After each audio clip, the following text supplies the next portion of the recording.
चंडीगढ़ के इस मैदान को देखकर आप अंदाजा नहीं लगा पाएंगे कि यहाँ लॉकडाउन जैसी कोई चीज है, क्योंकि यहाँ सूबे के बड़े बड़े अफसर, उद्योगपति और नामचीन लोग रहते हैं। उनकी हैसियत बहुत बड़ी है। शहर में कोरोना संक्रमितों की संख्या पहुंच गई है 21 और न लोग खुद सैर करने से बाज आ रहे हैं, न कुत्तों को सैर कराने से।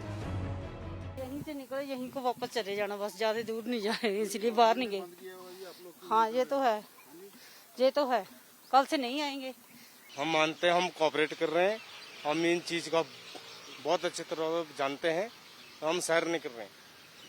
मैं अभी आया था जी, घर से अभी आया हूँ मैं, थोड़ा सा ना मैं सैर नहीं कर रहा हूँ, मैं जानता हूँ चीजों को। सोशल डिस्टेंस मैंने पूरा मेंटेन रखा हुआ है, उसमें मैंने एक भी बार कोताही नहीं की है, ना मैं करने वाला।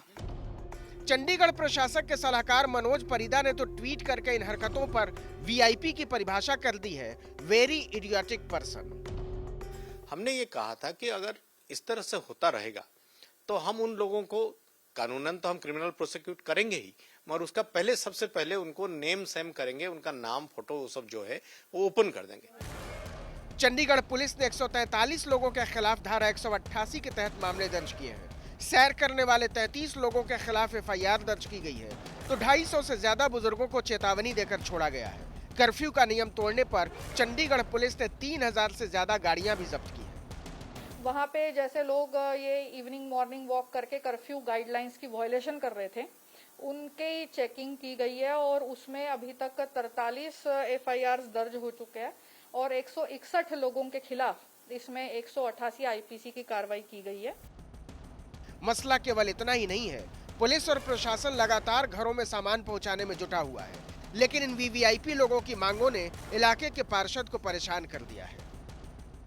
कोई वीवीआईपी ताजा पकी हुई ब्रेड मांगता है, कोई वीवीआईपी एग्जॉटिक फल मांग रहा है, तो कोई वीवीआईपी कह रहा है कुत्ता घुमाने का पास ला दो। बहुत तरह की आती हैं, कुछ तो बड़े अच्छी जेन्युइन जो जिनको जरूरत है वो है, लेकिन कई बार ऐसी भी आती हैं जो कई बार लगता है कि it's not matter of necessity, लेकिन रादर वो लाइफस्टाइल है। गोरखपुर में तो एक रईस ने दावत दे डाली और लोगों ने छक कर तरमाल भी उड़ाया। बेतियाहाता मोहल्ले के सर्राफ अपार्टमेंट में 15 अप्रैल की शाम मैदा कारोबारी अरुण अग्रवाल ने कोरोना की इसी आफत में शादी की सालगिरह का मजमा सजा दिया। पार्टी में 50 से 60 लोगों को बुला लिया और साहब जी ने केक काटते हुए फोटो अपार्टमेंट के व्हाट्सएप ग्रुप पर भी भेजा। वीडियो वायरल हुआ तो हंगामा मच गया। पार्टी उस समय खत्म हो गई थी, लेकिन सारा अरेंजमेंट मौजूद था वहाँ, सब जितना उनका चीज़ें थी उनको सबको जब्त किया गया और उनके जो आयोजक थे और वो और जो लोग इसमें सम्मिलित हुए थे उनके खिलाफ 188, 269, 270 आईपीसी का अभियोग पंजीकृत किया गया है। राजस्थान के जयपुर जिले के फागी तहसील के मंडोर गांव में धारा 144 लगी हुई है। लॉकडाउन तो है ही, लेकिन पंजाब नेशनल बैंक के बाहर ऐसा लग रहा है जैसे कोई मेला लगा हुआ, और यह किस्सा रोज का है। आसपास के गांवों से सवेरे से ही लोग हाथों में पासबुक लिए बैंक के बाहर आकर बैठ जाते हैं।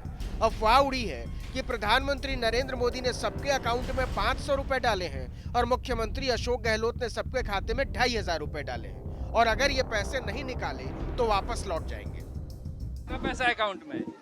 1700 रुपया निकाले? दिया ही को नहीं दिया। हाँ। आपका 1700 आपको भी नहीं दिया? दे दिया। यहाँ पर ऐसा नजारा है जैसे कोई खैरात बट रहा हो और नहीं पहुंचे तो मौका हाथ से निकल जाएगा। मैनेजर का कहना है कि हमने लोगों को बहुत समझाया, लेकिन वो समझने को तैयार नहीं है, क्योंकि ये बहुत कम पढ़े लिखे लोग हैं। आप जहां भी हैं, इस बात को समझ लीजिए कि लॉकडाउन खुद जिंदा रहने और अपने आसपास के लोगों को बचाए रखने की सबसे पहली शर्त है। इसे तोड़कर हम कोरोना के खिलाफ अब तक जीती हुई लड़ाई हार जाएंगे। इस देश को बचाने के लिए आप इतना तो कर ही सकते हैं, आप छोटे लोग हो या बहुत बड़े लोग।